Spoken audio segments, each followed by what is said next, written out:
Presse In. Les décryptages de l'actualité vus par iWeb. L'information pour vous et avec vous en toute objectivité et impartialité. Bonjour à vous, chers internautes et auditeurs de iWeb RDC. Bienvenue dans Presse In. L'élection présidentielle congolaise aura bel et bien lieu le 20 décembre prochain, où les Congolais seront dans l'obligation d'élire pour 5 ans de mandat le président de la République. Mais l'élection législative et provinciale auront lieu aussi simultanément. Mais nous nous sommes penchés cette fois-ci à la présidentielle comme hier. Nous avons fait le premier numéro où aujourd'hui nous poursuivons avec les critères, les caractéristiques pour un président de la République et particulièrement en RDC. Je ne suis pas seule, moi c'est Marina Nakiaï Alimassi et je suis accompagnée de Jonathan Makila qui dit bonjour. Bonjour à Madame Nakiaï, bonjour à Gilbert Ngonga, bonjour également à tous les auditeurs de la radio iWeb et bonjour à tous les internautes également qui nous suivent en ce moment.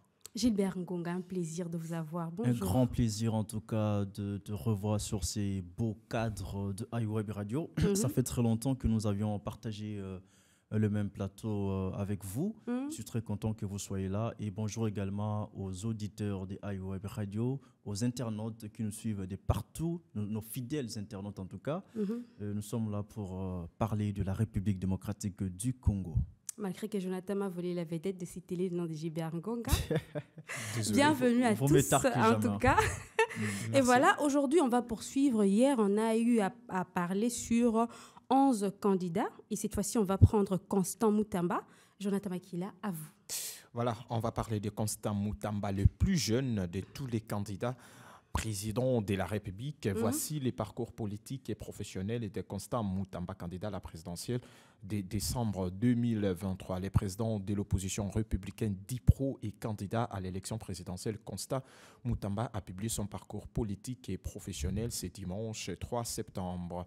Constant Moutamba décroche son diplôme d'État en 2006 au collège Maélé, Sacré-Cœur à Kisangani, ex-province orientale, où il fonde l'association de lutte contre la tricherie. Il y a passé toute son enfance et a vécu toute guerre d'agression rwando-ougandaise. En janvier 2011, Constant Moutamba, élu président des étudiants de l'Université protestante au Congo, UPC en sigle, et premier vice-président des étudiants du Congo, REC en sigle. C'est bien ça. En janvier 2013, Constant Moutamba, nommé assistant du gouverneur de l'ex-province orientale Jean Saïdi Bamanissa. Avril 2014, il crée le mouvement citoyen Nouvelle Génération pour l'émergence du Congo, NOGEC en sigle. 19 décembre 2016, il lance l'opération Sifflet pour signifier la fin du second mandat de Kabila. Il sera enlevé et torturé. Mars 2017, il devient rapporteur du présidium des RASOP. Avril 2017, il est reçu par le président Kabila au Palais de la Nation dans le cadre des consultations destinées justement à la mise en place du gouvernement d'union nationale. En juillet 2017, il est nommé administrateur à la SCTP, SA, bien sûr, ex-ONATRA. Mars 2018, il transforme NOGEC en regroupement politique qui aligne des candidats aux législatives nationales et provinciales. Avril 2018, il est nommé par les DIRCAB Némi Mouilania, membre de la Task Force stratégique à la présidence. Mai 2018, il signe la charte constitutive du Front commun pour le Congo, FCC en sigle, dont il devient membre du bureau politique. Juillet 2018, il est consulté par le président Kabila dans le cadre de la désignation du candidat dauphin à la présidentielle de 2018. Février 2019, il est nommé assistant du coordonnateur du FCC Némi Mouilania et rapporteur du bureau politique du FCC. 1er novembre 2021, il crée avec son compagnon Agema Tembo la dynamique progressiste révolutionnaire DIPRO en sigle opposition républicaine. Décembre 2021, il délègue son camarade comme questeur de la CENI pour les comptes de l'opposition politique. Juillet-août, c'est ça, entre juillet et août 2023, sous son leadership, il aligne plus de 420 candidats aux législatives nationales, plus de 1000 candidats provinciaux et plus de 3000 municipaux. 30 août 2023, Constant Moutamba 35 ans, est désigné à l'unanimité par les chefs des partis de l'opposition républicaine comme candidat commun à la présidentielle de décembre 2023. Constant Moutamba, chef des travaux à l'UPC, il a un master de l'Université de Liège et en dernière année de thèse à AIU, c'est bien ça, aux États-Unis. Il est avocat au barreau de Kinshasa, mandataire en mines et carrières, fondateur du cabinet d'avocats MKM Lofem, c'est ça. Il est secrétaire exécutif du corps des mandataires en mines et carrières. Il est auteur de plusieurs ouvrages scientifiques. Donc, c'est un peu ça, c'est que l'on peut retenir en quelques lignes de notre cher Constant Moutamba. Alors, 35 ans, il est le plus jeune de tous les candidats. Qu'est-ce qui t'inspire en tant que candidat comme ça à la présidentielle?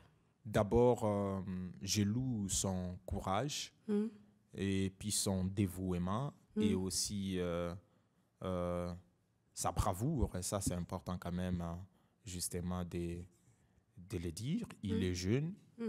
Nous savons tous très bien le jeune des 35 ans à Kinshasa, comment il se comporte. Mais lui, il n'a pas regardé cela.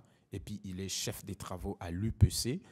Il pouvait se dire, bon, je peux me limiter ici, je peux justement me suffire avec ce que je gagne à l'UPC, mais il s'est dit, non, on ne peut pas croiser les bras comme ça, on ne peut pas se taire aussitôt que le pays va mal. Nous, les jeunes, on doit retrousser justement les manches de nos chemises pour prendre justement saisir les taureaux par les cornes et puis faire avancer cette nation. Donc, c'est quelqu'un à encourager. Mais je pense que cette candidature ne fera pas de lui, du coup, comme ça, président de la République.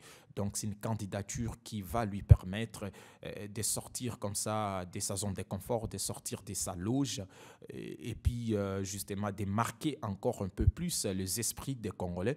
Pourquoi pas espérer peut-être lors des échéances électorales présidentielles prochaines pour devenir président de la République. Mais pour l'instant, en tout cas, c'est une candidature que moi, personnellement, je soutiens en tant que jeune, mais pas pour lui donner mandat ou encore lui donner quand même cette occasion de devenir président de la République. Non, c'est pour lui encourager pour les échéances à venir. Merci beaucoup, Jonathan Makila. Gilbert Ngonga, à votre tour, on va parler de Franck Diongo. Oui, Franck Diongo, il n'y a pas grand-chose à signaler sur cette personnalité. Le moins que l'on puisse dire, c'est que Franck Diongo Chamba est un homme politique de la République démocratique du Congo. Il est député pour le Congo à l'Assemblée nationale et président du mouvement lumumbiste progressiste en janvier 2023, donc l'année en cours. Franck Diongo a annoncé officiellement, n'est-ce pas, sa candidature à l'élection présidentielle prévue pour décembre 2023. Voilà. Et alors, Franck Diongo, avec tout ce qu'il a comme carrière, on peut dire, politique, tu penses qu'il peut être un bon président de la République démocratique du Congo? Répondre par oui ou par non, ça sera un peu très difficile parce qu'il n'a pas assez dirigé. En tout cas, il n'était pas vraiment à la gestion active de la République démocratique du Congo. Il a plus œuvré en tant que député national. Et ce monsieur a été jeté en prison sous les rênes de l'ancien président de la République démocratique du Congo, Joseph Kabila Kabange. Et c'était suite à la grâce présidentielle signée par le chef de l'État actuel, Félix Tshisekedi, que ce dernier, donc que Franck Diongo plutôt, a quitté, n'est-ce pas, le pavillon de sa cellule de la prison pour la liberté. Et aussitôt, il avait soutenu en tout cas les actions du chef de l'État actuel, Félix Antoine Tshisekedi. Et par après, il va basculer dans l'opposition, c'est-à-dire il a tourné les dos, n'est-ce pas, à la main qui l'a nourri. Il a commencé à critiquer à tort et à cri le chef de l'État actuel. Et finalement, il a candidaté à l'élection présidentielle pour défier aux urnes le chef de l'État actuel. Ce qui est normal parce que nous sommes dans un État démocratique. Bonne chance à Franck Diongo. Je pense qu'il peut faire mieux en République démocratique du Congo. Alors, merci. Pour paraphraser Gilbert concernant Franck Diongo, oui, moi je pense que celui-ci va désister. si la candidature de Moïse Katumbi ne sera pas invalidée, je ne suis pas prophète des malheurs, mais j'essaie quand même de réfléchir, Franck Diongo va désister en faveur de Moïse Katumbi. C'est ce que moi je pense. Le mal, c'est que même si vous désistez en faveur d'une autre personne, nous avons l'histoire de 2018 avec Vital Kamerhe qui s'était désisté en faveur de Tshisekedi, mais Vital Kamerhe était arrivé à la 4e position. Donc, moi, je proposerais d'ailleurs à la CENI, si quelqu'un se désiste, vous enlevez son nom sur la liste. Comme ça, personne ne la vote, la personne. Même s'il désiste aujourd'hui, bon, on va quand même les voter. Il y aura quand même quelques voix qui peuvent... l'influencer. Mais quand même si un candidat désistait, en fait, le nombre de voix qu'il va apporter, c'est là prouve sa force. Oui, ça prouve sa force. À avoir une place sur la table de grands. Au détriment, justement, je ne sais pas trop de votre candidat commun ou de votre leader ou de la personne qui vous représente. C'est ça maintenant le plus grand problème. Lorsque l'on désiste pour Moïse Katumbi, sachez-le très bien que vos électeurs doivent du coup voter pour Moïse Katumbi, mais s'il y a quelques électeurs qui votent encore pour vous, c'est au détriment de Moïse Katumbi. Donc c'est ça le plus grand problème. Et surtout qu'aujourd'hui, l'élection présidentielle, c'est à un seul tour. Voilà, c'est ce que je voulais dire. Donc c'est ça maintenant le problème. Donc le tout doit se jouer une seule fois. Une seule fois, donc c'est ça. Alors, on passe au prochain, au 14e candidat, Justin Moudekereza, Jonathan Makila. C'est pas José Makila, c'est Jonathan Makila, je rappelle. C'est suspect, hein? Il n'est pas là, tu sais son nom. En fait, je salue Josué de là où il est, Katika. Je pense que il faut bien dire après l'émission. C'est à cause de ça, Jonathan Makila. Après l'émission, en dehors des caméras, tu vas nous dire la vérité. Jonathan Makila, merci. Justin Moudekereza. Je ne suis pas son porte-parole, mais je fais quand même les travaux que Mme Nakia m'a confié. Fils de Bissimwa Moudaïndoua Victor, chef de groupement de Moudaka dans les territoires des Kabaré et des Vontimouindo. Moi, Baïzi, le docteur Justin Moudekereza est un humanitaire international, c'est ça, qui a travaillé en République démocratique du Congo et dans plusieurs pays africains au service des peuples les plus défavorisés avant de s'installer aux États-Unis d'Amérique où il poursuit son travail. Il est le lauréat de plusieurs prix nationaux, internationaux, dont celui du Patriote en or décerné par l'Association des pasteurs de la République démocratique du Congo et le prix Leadership Nelson Mandela, auquel il succède à des personnalités éminentes du monde au rang de l'ancien président américain Barack Obama. Âgé de 47 ans, le docteur Justin Moudekereza vient encore d'être auréolé d'une nouvelle récompense internationale à l'issue de sa tournée européenne en plaidoyer pour la paix pour l'Afrique en général et en République démocratique du Congo en particulier, victime d'une agression éhontée de la part du Rwanda voisin à l'issue du Global Peace Summit, l'organisation internationale NRI Welfare Society lui a décerné le prix dénommé Global Friendship and Peace Award. Entendez la paix, de la paix et amitié mondiale à l'université Oxford en Angleterre. Donc, c'est un peu ça, ce que l'on peut retenir en quelques lignes concernant Justin Moudekereza. Alors, Jonathan Makila, une petite analyse. C'est un peu comme Oscar Kachala, c'est un peu comme Andeka Djambajan. Ok. Ben, mais on verra bien, les Congolais aussi, par moment, on arrive à faire les choses par sentiment. Mais moi, je pense que Moudekereza devait commencer d'abord par se faire connaître, hein, c'est ça, se faire connaître en République démocratique du Congo. J'ai commencé par citer le nom d'Andeka Djambajan. C'est un nom qui faisait rire lors des publications des résultats de l'élection présidentielle de 2018. Tout comme Oscar Kachala, c'est quelqu'un aussi qui a un cursus, en tout cas, que l'on doit respecter, mais il n'a jamais été élu. Pourquoi? Parce qu'il était méconnaissable du grand public congolais. C'est ça le vrai problème, c'est ça le plus grand problème. Donc Justin Moudekereza devait commencer un peu comme Denis Mukwege, avoir d'abord une partie ou encore une portion de la population congolaise qui compte sur vous et ensuite présenter sa candidature. C'est ça que je peux dire. Ok.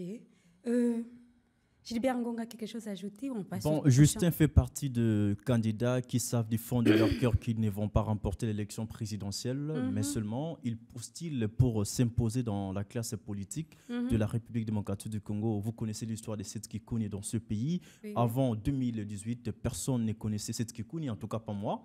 Il est venu de l'étranger où il a fini ses études, je crois en Turquie comme ça, je ne sais pas vraiment la précision de ce pays.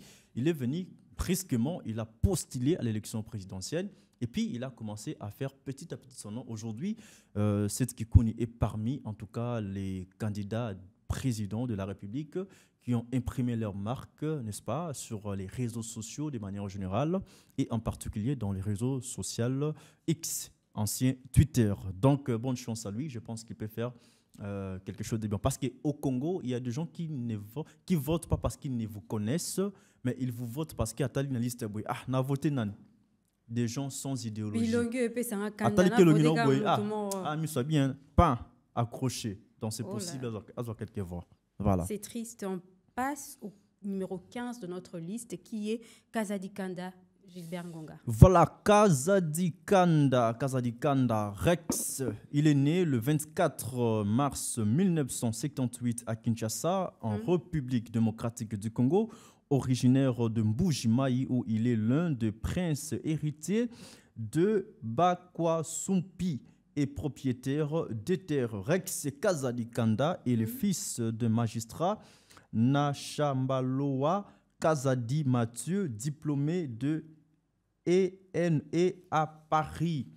Sa mère Bambo Machingi Liliane, originaire de Bumba à l'Équateur, elle fut assistante commerciale et agent immobilier en région parisienne. Dès sa tendre enfance, il assiste aux réunions de l'opposition politique congolaise en compagnie de son père qui est président fédéral de l'UDPS en France.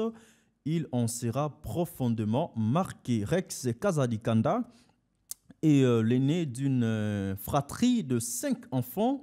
Il a 2 frères et 2 sœurs et lui-même père de 5 enfants. Arrivé en France à l'âge de 9 ans, c'est-à-dire à Saint-Étienne, qu'il va poursuivre et terminer sa scolarité primaire, débutée à Kinshasa à l'école Massamba à Lemba, puis Bambino à Matete. Il entre en collège d'abord à Saint-Étienne, puis à Tours à la suite de la séparation de ses parents. À Saint-Étienne, il est inscrit au théâtre de la ville où il joue dans plusieurs pièces avant de s'essayer à la musique RNB à Tours. Il sortira 2 albums rap BDJ et reste à l'écoute avant de signer un contrat avec une maison de disques américaine à Los Angeles où il séjournera pendant presque une année.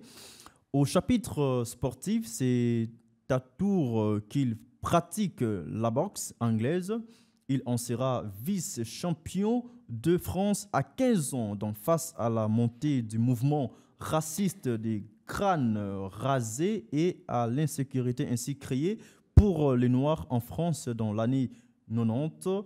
Il fonde avec ses amis le groupe Black Dragon Junior afin de défendre les Noirs de France victimes des violences racistes. C'est-à-dire, c'est à cette même époque, en 1995, qu'il rencontrera dans la maison of Islam de l'honorable Louis Farrakhan, ce qui changera radicalement sa manière de penser et combattre le racisme. Plus rien ne sera comme avant. Plus rien ne sera comme avant. Voilà. La figure de Malcolm X est et restera un modèle de lutte pour lui. Son activisme la pousse à s'engager politiquement en tant que sympathisant du Parti socialiste avant de créer son association ARPS, c'est-à-dire Action républicaine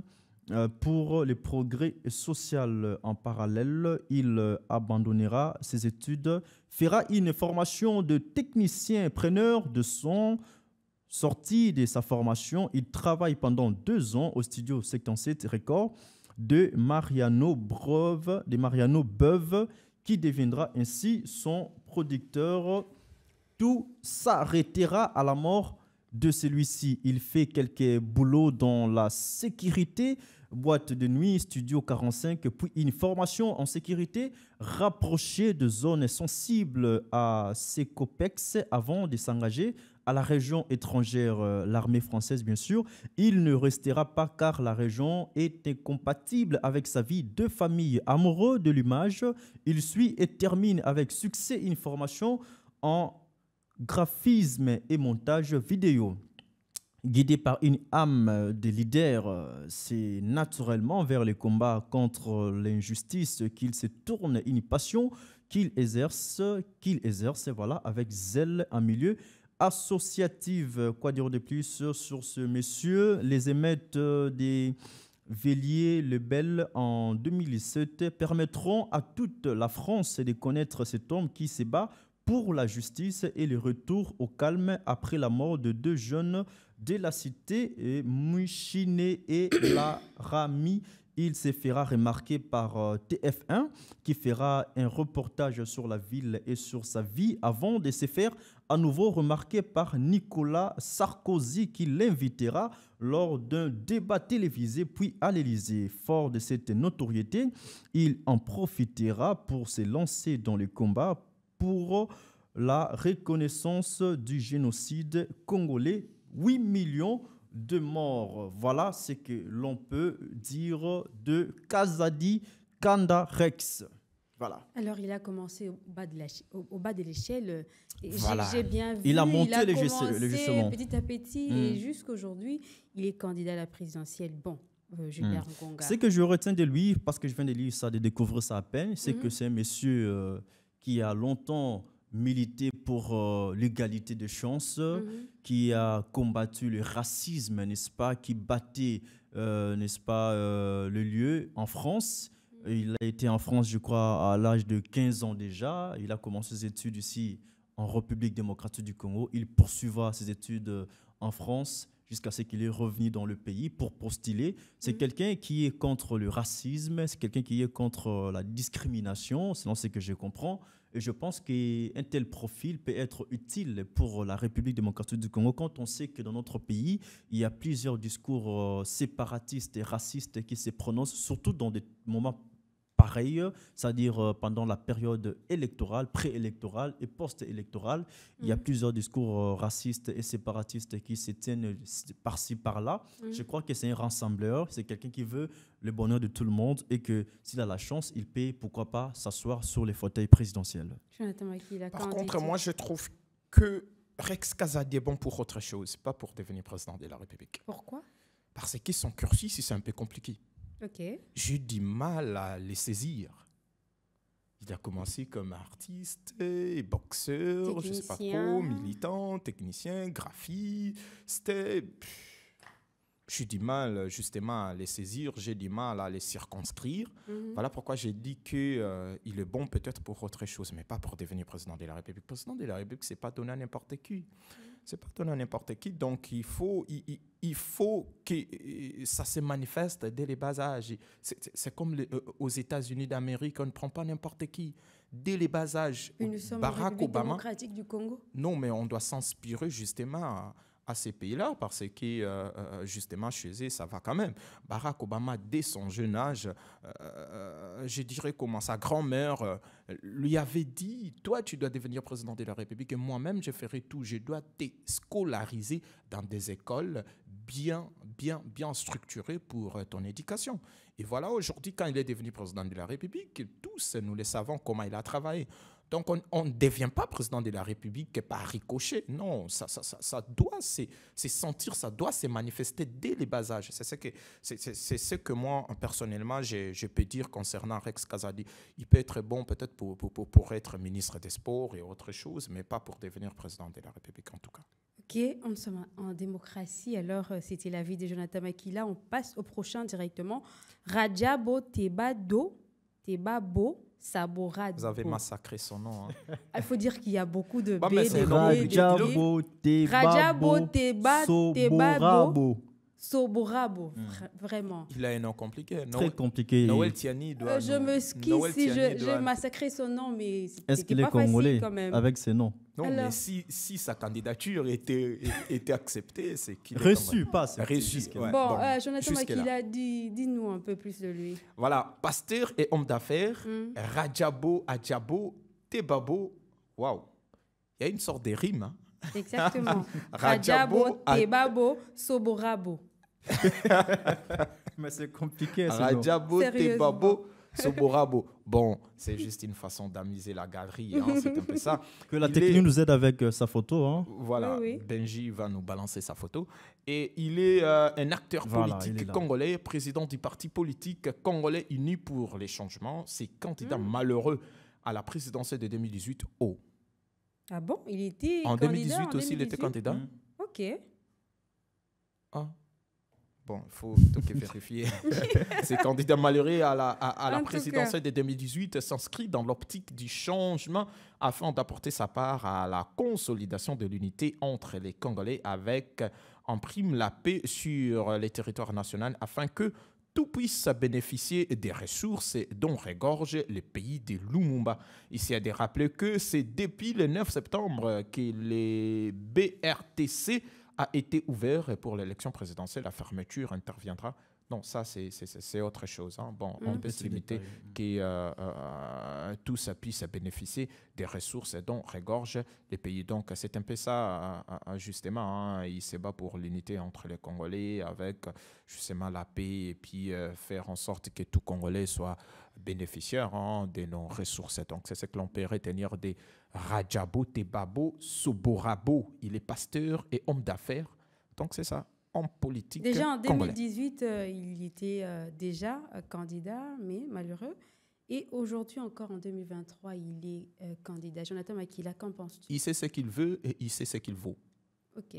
Mais je me pose la question, je ne sais pas hier si vous avez eu à évoquer la candidature du pasteur Ngalassi. Oui, tout à fait. Oui, c'était arrêté par lui d'ailleurs. Oui, et lui, il a dit...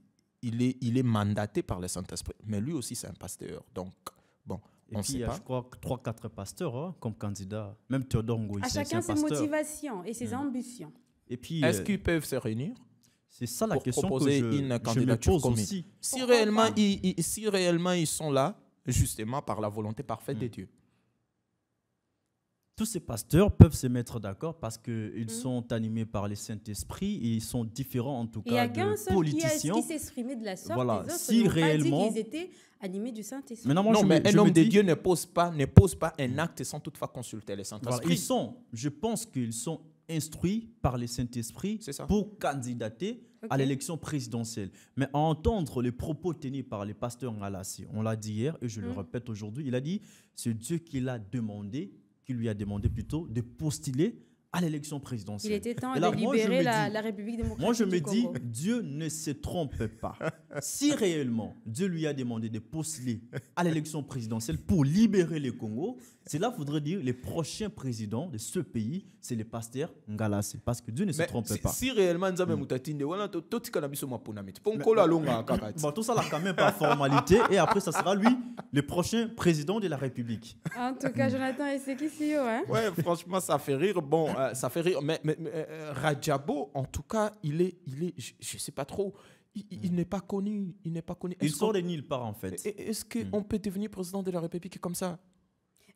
Moi, je pense que la plupart des gens, comme l'a dit Gilbert Ngonga tantôt, ils postulent pour se faire un nom comme ça. Se faire remarquer. Et une fois, deux fois, imprimer sa marque. Et puis, un autre jour, on dira bien qu'il a été candidat à la présidentielle de 2018. Bon, et en 2023, j'ai commencé par dire... À chacun ses objectifs. J'ai commencé par dire, il sait ce qu'il veut et il sait ce qu'il vaut. Exactement. Donc, c'est bien ça. C'est tout ce que l'on peut retenir. Alors, on passe directement au prochain, qui est Georges Busse-Falaï.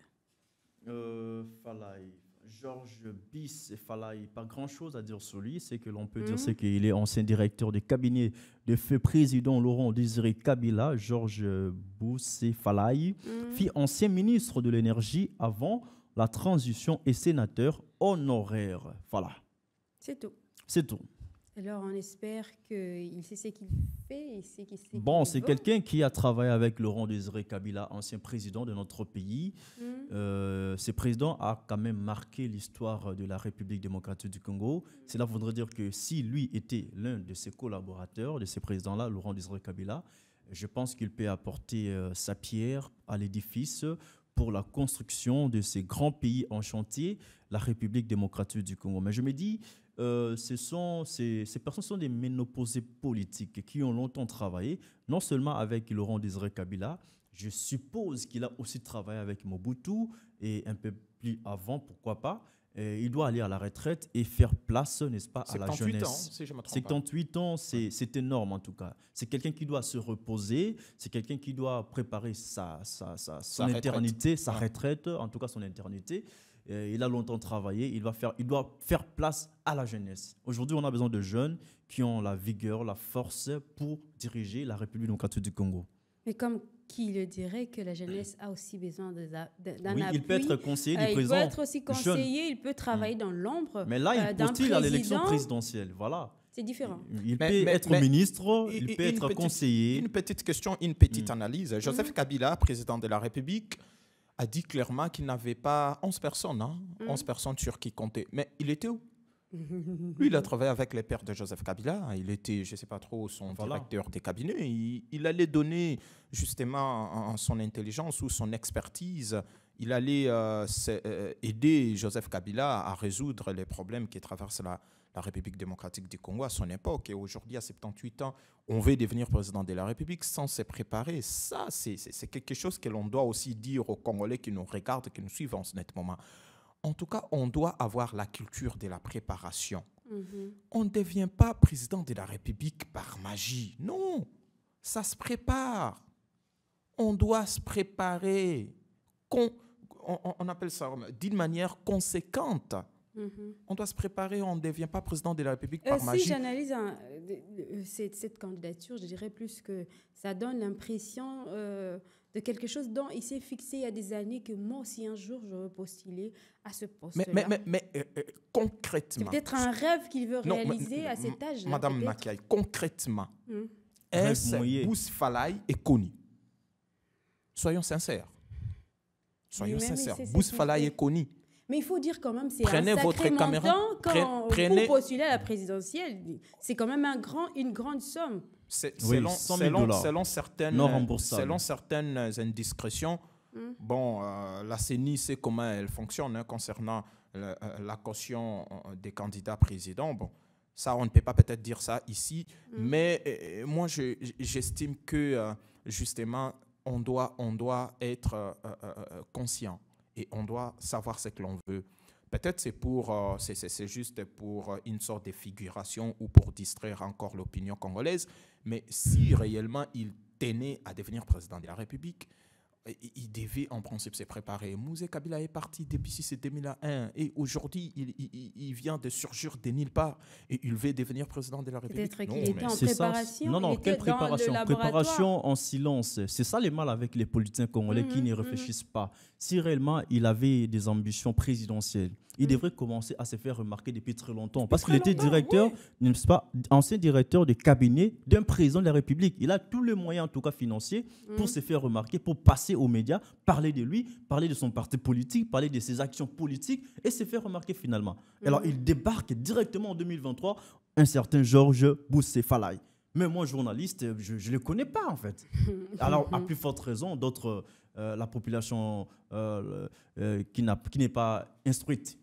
Non, c'est grave en tout cas. Et malheureusement, on va voir des électeurs, des Congolais voter sans pour autant prendre parti confiant. Exactement, c'est ça le problème en République démocratique du Congo. Non, mais attention, en tout cas, en 2018, on sent quand même une sorte de changement. 2023 plutôt, on sent quand même une sorte de changement de mentalité. Hein.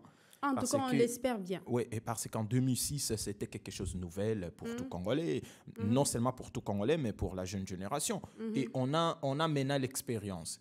Ça fait 2006, 2011, 2018 et 2023. En tout cas, pour certaines personnes, ça sera pour la 4e fois. On ne peut plus quand même s'hasarder à choisir par sentiment, non. Mais on doit réfléchir. Hein. Exactement, on passe directement au numéro 18 de notre liste, Kema Lilo. Si j'ai bien prononcé les noms, Gilbert Ngonga. C'est cela. Kema Lilo, il est un ancien conseiller spécial en matière de sécurité du président Mobutu et ancien patron des services des renseignements d'Isaïa. C'est tout ce que l'on peut retenir pour lui. En tout cas, je n'ai pas voulu Puisque trop, c'est aussi court j'ai que pas ça, voulu tu trop peux répéter? documenter. Tu peux répéter? Ancien conseiller spécial en matière de sécurité du président Mobutu et ancien patron des services des renseignements d'Isaïa. Il est là, avec une coiffure. Encore un ménopausé politique qui doit aller à la retraite. Pas aussi Je vous vieux dis, que ça quand même. Quelqu'un qui a travaillé avec Mobutu est mort il y a longtemps. Mais, Kabila est venu, curieusement, les deux Kabila sont un venus. vieux plus que ça, mais quand même. Non, mais il doit faire place à la jeunesse, comme exactement, nous venons de dire c'est ce tantôt. qu'on demande. Mais par rapport à 2018, il faut dire que cette fois-ci, les candidatures de jeunes. Qu'est-ce qu'ils cherchent? C'est la question que l'on doit se poser. Liste. Lilo Kema, qu'est-ce qu'il cherche?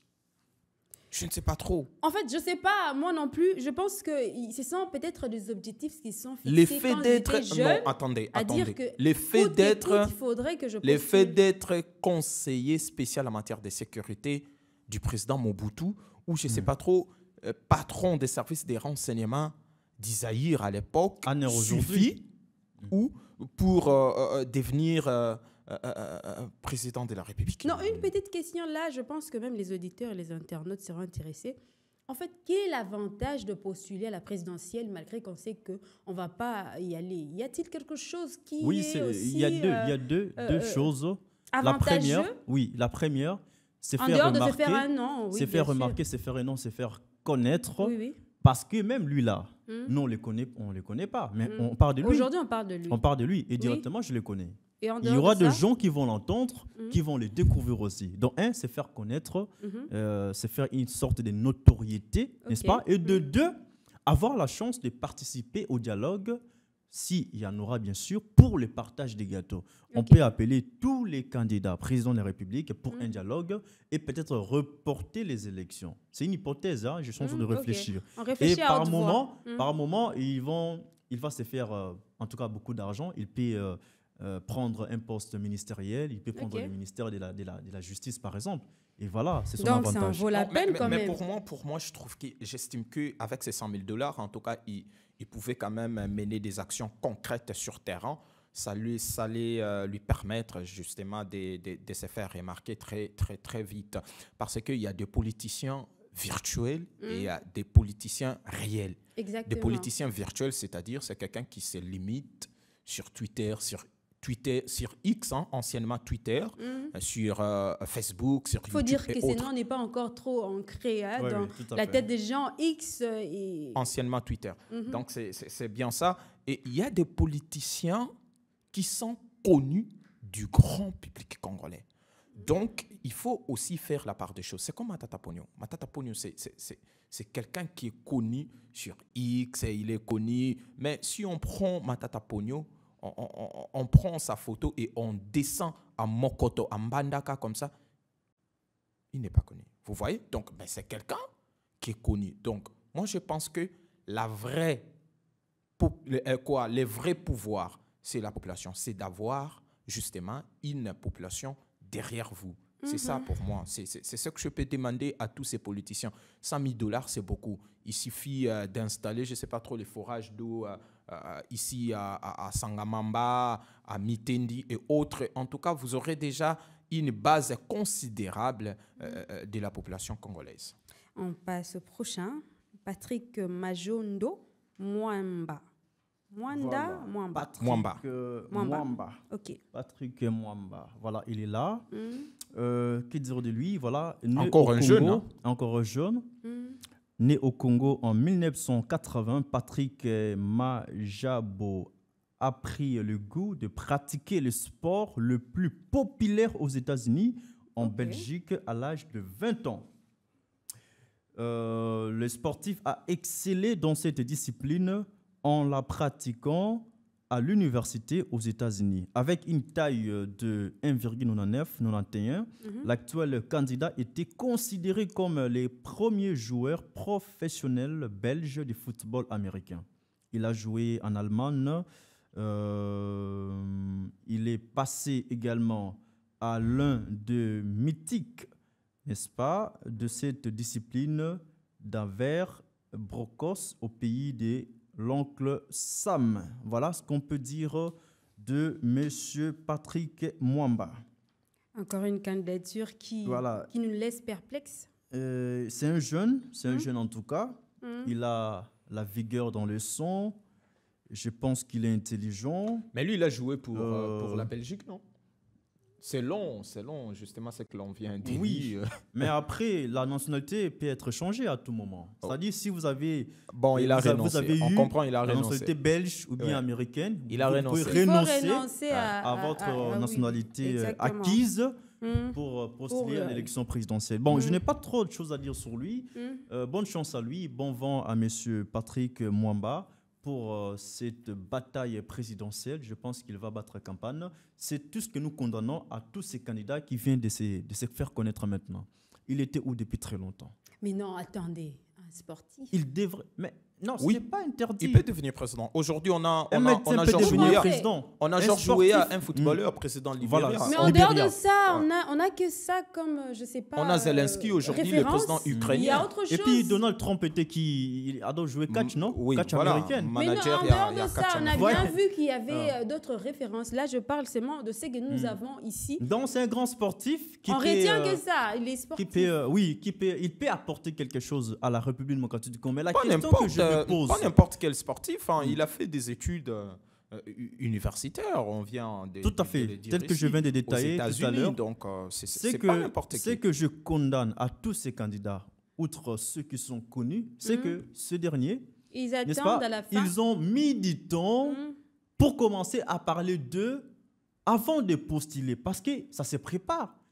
Lui, par exemple, M. Patrick, il savait qu'en décembre 2023, je dois être candidat à l'élection présidentielle. Je dois préparer ma campagne électorale. Je dois mettre en place une équipe de communication qui va commencer à parler de moi dans tous les médias.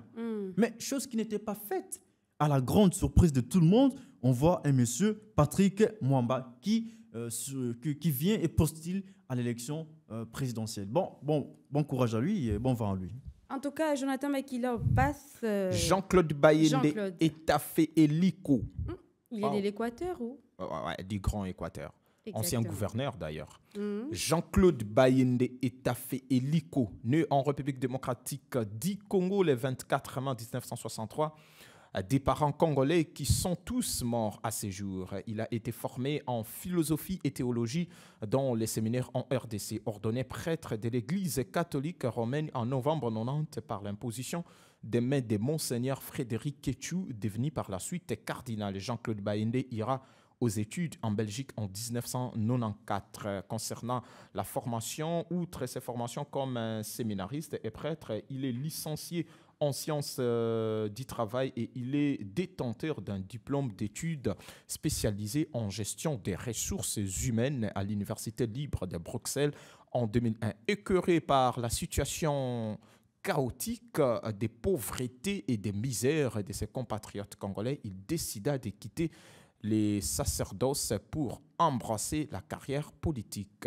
Et concernant sa carrière, bien sûr, politique, en 2004, il crée avec un groupe d'amis un parti politique dénommé Alliance des démocrates humanistes, ADH en sigle. Il sera élu député provincial de la ville de Mbandaka en 2006, élu vice-gouverneur de la même ville en 2007 et en novembre 2009, il sera élu gouverneur de la province du Grand Équateur, fonction qu'il exerça jusqu'au mois de mars 2013. Suite aux différents politiques avec certains politiciens de Kinshasa, il présenta sa démission, refusa ainsi d'être mêlé dans le détournement des deniers publics et la corruption qui le répugne dans toute sa vie. Voilà pourquoi la population de Mbandaka, rassurée et consciente de l'intégrité et témoin des réalisations grandioses de son Excellence Jean-Claude Bayende, lui renouvela une fois de plus sa confiance et il fut élu massivement en 2018 à la fois député provincial et député national de la ville de Mbandaka. Ses ambitions au regard de sa personne, de sa formation comme prêtre, des études qu'il a faites et de sa richesse et aussi brillante carrière politique, il a décidé d'être candidat président aux élections de décembre 2023. Un bon visionnaire et politicien expérimenté, deux mots-clés résument parfaitement sa vision: refonder l'État et redynamiser le Congo en mettant l'humain, c'est-à-dire l'homme, au centre de l'agir politique, lui donner 10 pans, garantir son mieux-être et le vivre ensemble à travers les réformes de l'État et la promotion des valeurs éthiques. Alors, analysons un peu ces messieurs. Jean-Claude Bayende Tafé. Jean-Claude Bayende, ouais. Jonathan Makila. Ancien prêtre, et aujourd'hui, il a jeté sa casaque de prêtre, et pas aujourd'hui, bien avant d'ailleurs, ancien gouverneur, ancien vice-gouverneur, et actuellement il est député provincial et puis national. En tout cas, c'est quelqu'un qui a un profil, hein. C'est quelqu'un qui a un cursus, je dirais comme ça, à respecter. Mais sinon, en tout cas, bonne chance à lui, hein, et je comprends à travers cette brève présentation, c'est quelqu'un qui a les 100 Congolais à lui. C'est quelqu'un justement qui maîtrise pertinemment bien le vrai problème ou les vrais soucis qui dérangent la population congolaise. Et donc, on peut justement le souhaiter comme ça bonne chance. Et s'il y a possibilité, ça c'est un conseil que moi personnellement je donne à M. Jean-Claude Bayende. S'il y a possibilité, il peut fédérer avec un cacique et puis lui donner sa force et voir, pourquoi pas, lors des échéances électorales prochaines, et puis devenir peut-être président de la République. Mais pour l'instant, l'Équateur seul, le grand Équateur seul ne sera pas en mesure de lui offrir comme ça les palais présidentiels. Il doit se faire connaître partout à travers la République démocratique du Congo. Sur ce, il doit travailler avec quelqu'un qui a déjà justement le moyen conséquent, et il doit donner sa force à cette personne pour qu'il soit aussi soutenu lors des échéances prochaines. Et donc, c'est ce que je peux dire, mais sinon, c'est quelqu'un qui, à travers son profil, que je respecte énormément. Floribert Anzoulouni, Gilbert Ngonga.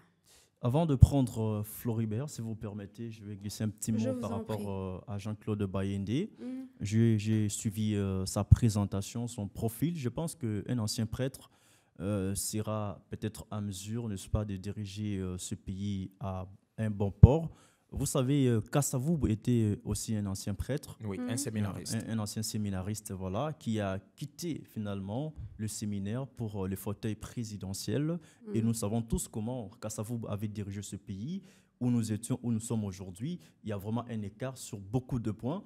Et les prêtres, en tout cas, sont des hommes intelligents et intègres, qui craignent Dieu, pas tous, mais je parle de manière générale. Et je pense que cette qualité d'être ancien prêtre déjà fait de ce Jean-Claude Bayende quelqu'un de très respectueux. Et je pense qu'il peut mieux diriger la République démocratique du Congo. Alors, comme il est ancien prêtre, il peut, comme on disait pour les pasteurs, n'est-ce pas, se mettre ensemble et choisir. Il pouvait, bien avant, bien sûr, se mettre ensemble et désigner une seule personne qui va représenter tous, n'est-ce pas? Et puis, on verra les chances qui seront à leur faveur. Malheureusement, ils ont tous postulé. Malheureusement aussi, il n'y a pas un deuxième tour pour l'élection présidentielle. Donc, que Dieu fasse quelque chose pour ces hommes de Dieu. Mais avant de passer à Floribert Anzoulouni, je pense que je vais dire un petit mot sur le fait de voir que chacun postule de son côté. Je pense plus c'est une façon de prouver aux autres qu'est-ce que j'apporte comme butin. Je ne sais pas. Parce que c'est vrai qu'ils pouvaient se mettre d'accord avant de postuler, mais peut-être qu'entre eux, chacun ne sera pas la force de l'autre. Et peut-être ils se disent qu'il faut d'abord postuler, voir ce que j'apporte, et enfin réunir les forces pour faire face à ces défis qui est la chaise présidentielle. Justement. On passe à Floribert Anzoulouni, Gilbert Ngonga. Floribert Anzoulouni. Voilà, c'est le numéro 21. Il est là. Bon, une seule phrase par rapport à lui, c'est un ancien coordinateur ou coordonnateur. Une seule phrase, voilà. un ancien coordonnateur du mouvement citoyen Filimbi et président du parti politique Alternative Citoyenne. Voilà. Alors, par rapport à ce monsieur, je me dis, les mouvements citoyens sont des mouvements apolitiques. Ok. Parce que les partis politiques sont dans la politique active. Les mouvements citoyens, qui sont des structures, des organisations citoyennes, sont apolitiques en principe. Bon, il est ancien coordonnateur. Il n'est pas coordonnateur du mouvement Filimbi, mais il vient de là en fait. Et puis, il a quitté ces mouvements citoyens, ou il a quitté le fauteuil présidentiel de ces mouvements citoyens pour l'élection présidentielle. Et là, le constat que j'ai fait, c'est que beaucoup d'acteurs de la société civile, ou beaucoup d'acteurs qui se disent de la société civile, commencent par des organisations citoyennes et par après, ils basculent dans des partis politiques. Et demain après-demain, on peut se rendre compte que Filimbi est comme un parti politique, Lucha est comme un parti politique. Or, Filimbi et Lucha, ce sont les deux mouvements citoyens qui ont milité pour les départs de Kabila Kabange. Malheureusement, tous ces mouvements citoyens sont financés par des politiciens et il y a une influence politique au sein desquels. Alors, on va passer, il ne reste que 10 minutes. On va vite faire, pour finir cette liste, il y a Tony Cassius, si je lis bien le nom. Cassius Boulamba. Cassius Boulamba, Jonathan Makila. Ah ben oui, on va terminer par lui, hein, et c'est aussi quelqu'un qui n'est pas connu aussi. Bon, on va faire de notre mieux pour prendre aussi Théodore Ngo ici, si ça va, si on a le temps, si la technique... Un ancien gouverneur de la Provence et de l'Équateur promet une fois élu une gestion différente axée sur la baisse du train de vie des institutions de la République démocratique du Congo. Pensez-vous que cela suffit? Déjà, des anciens gouverneurs de l'Équateur. Hein. De l'Équateur, oui. Il y a ce monsieur et puis les prêtres. Les prêtres, Jean-Claude Baïndé. Pensez-vous que cela suffit? Non. C'est tout? Bon, peut-être il se prépare pour 2000... Étoffé, sa présentation, sa biographie, mais jusque-là, c'est tout ce qu'on peut dire de lui. Oui, c'est tout ce que je peux dire. Vous savez pourquoi je me suis limité à prendre cette phrase? C'est parce que je trouve... Même si on parlait ici de lui, mais s'il n'est pas connu, il restera comme ça. Donc, excusez, peut-être c'est pour 2028, hein, peut-être c'est pour 2033 ou c'est peut-être pour 2038. Mais il a commencé à travailler aujourd'hui ou il a commencé à se représenter aujourd'hui. Bon courage à lui. Hein. Je ne peux pas quand même lui interdire ses droits. C'est vraiment un droit constitutionnel. C'est lui qui se sent capable, tout comme Rex Kazadi, Constant Moutamba et autres. En tout cas, la CENI est là pour tout le monde. Mais sinon, il faut signaler que les $100 000, la caution est non remboursable. Hein. C'est ce que l'on doit dire. C'est une grande somme quand même. C'est ce que l'on doit dire. Oui, pour nous. Mais quand quelqu'un s'est dit pour Constant Moutamba, ça ne représente absolument rien. Pour quand quelqu'un s'est dit qu'il ça ne représente rien. Non, pour tous ces candidats, ça ne représente rien. Ça ne représente absolument rien. Pour moi, j'en ai besoin justement pour mettre en place des structures. Ça peut peut-être représenter quelque chose ou peut-être rien ou moins par rapport à ce qu'ils peuvent en tirer juste après. C'est que moi je dirais. Oui, mais ça aussi. Qu'est-ce qui vous rassure juste après Gilbert a évoqué le nom de Seth Kikouni ici. Seth Kikouni a gagné quoi depuis 2018? Marie-Josée, il faut. Mais il faut dire que la politique congolaise, elle est assez imprévisible. Non, mais non. On reste rationnel. On reste justement. Comment je peux qualifier cela? On parle selon les faits. S'ils ont d'autres deals en coulisses, en catimini, bon, ça ne nous concerne pas. La politique s'est fait la nuit, hein. Ça ne nous concerne pas. Mais restons rationnels, restons officiels comme ça. Marie-Josée Poutampunga, depuis 2018, qu'est-ce qu'elle a gagné, cette dame? Elle a postulé en 2018. On pourra le savoir. Non, mais c'est que je dis, c'est pas pour décourager les candidats ou les gens qui veulent très prochainement se représenter comme candidat président de la République. Mais moi, j'exige une sorte de préparation. Si moi, j'étais le président de la CENI ou si j'étais quelqu'un justement qui pouvait influencer ou donner un conseil, en tout cas pour moi, avant de publier la liste finale, on devait d'abord confronter les candidats. On prend Peter Ngalassi et l'autre pasteur. Vous êtes des pasteurs, on vous donne une sorte d'examen ou une sorte, je ne sais pas trop, d'exercice. C'est lui qui va réussir. On va retenir sa candidature. Et puis l'autre, comme ça, on va éviter d'avoir 24 candidats pour un seul poste ou d'avoir, je ne sais pas trop combien de candidats députés pour 500 postes. Vous voyez? Donc, ce sont des choses que l'on doit faire quoi? Que l'on doit justement tenir compte dans des jours qui viennent et aussi exiger comme ça à la jeunesse congolaise, à la population congolaise, de mettre en pratique ou de se promener toujours avec ça. La préparation, c'est très important, Madame Nakiaï. Avant de venir ici, vous avez eu le temps de préparer votre émission. Mais pourquoi les gens veulent justement gagner, veulent devenir des leaders, veulent devenir, je ne sais pas trop, des influenceurs et autres, sans se préparer en amont? C'est lui qui néglige la préparation, doit aussi se préparer à être négligé un jour. Parce que la réussite, ce n'est qu'une opportunité qui rencontre comme ça une préparation, une bonne préparation d'ailleurs. Je pense qu'on va finir et puis on peut prendre Théodore Ngoyi. Oui, Théodore Ngoyi, ce que l'on peut dire de lui, c'est que c'est un juriste. Lui aussi, c'est un pasteur. Oui, lui aussi, c'est un pasteur, juriste et puis pasteur qui a beaucoup de problèmes conjugaux, qui n'arrive pas à régler jusque-là. Non, mais sa femme, vous avez vu quand même sa femme. Mais elle était venue avec notre future première épouse. Bon, on verra. Première dame. Des problèmes, un candidat qui a déjà des problèmes au sein de sa famille, ça donne pas bonne impression. Si les pasteurs n'arrivent pas, c'est ce que je voulais dire. Si les pasteurs n'arrivent pas, n'est-ce pas, à gérer des problèmes conjugaux, qu'en est-il de son église? À plus forte raison, les problèmes généraux de la République démocratique du Congo. Parce que même ces problèmes intimes sont publiés sur les réseaux sociaux. Exactement. Donc c'est quelqu'un qui n'a pas la gestion, n'est-ce pas, de son intimité. C'est un serviteur de Dieu qui postule aujourd'hui, mais qui est encore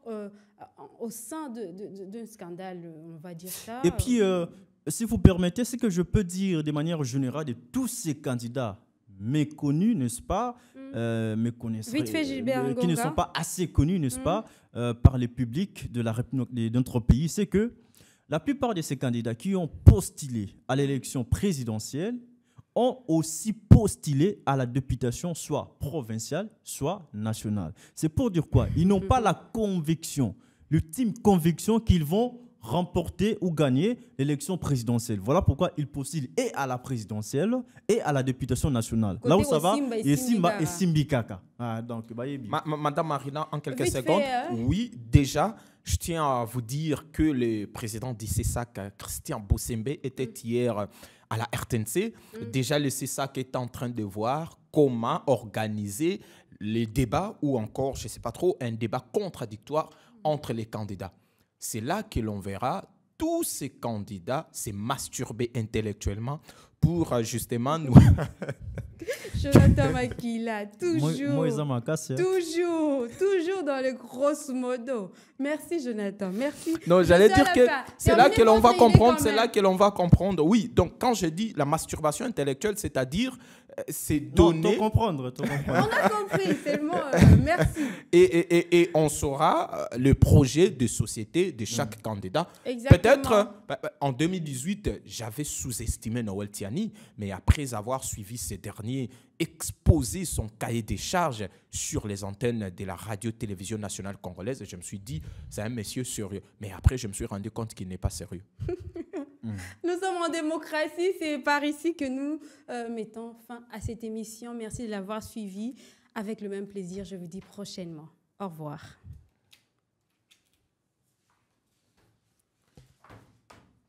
Presse In. Les décryptages de l'actualité vus par iWeb.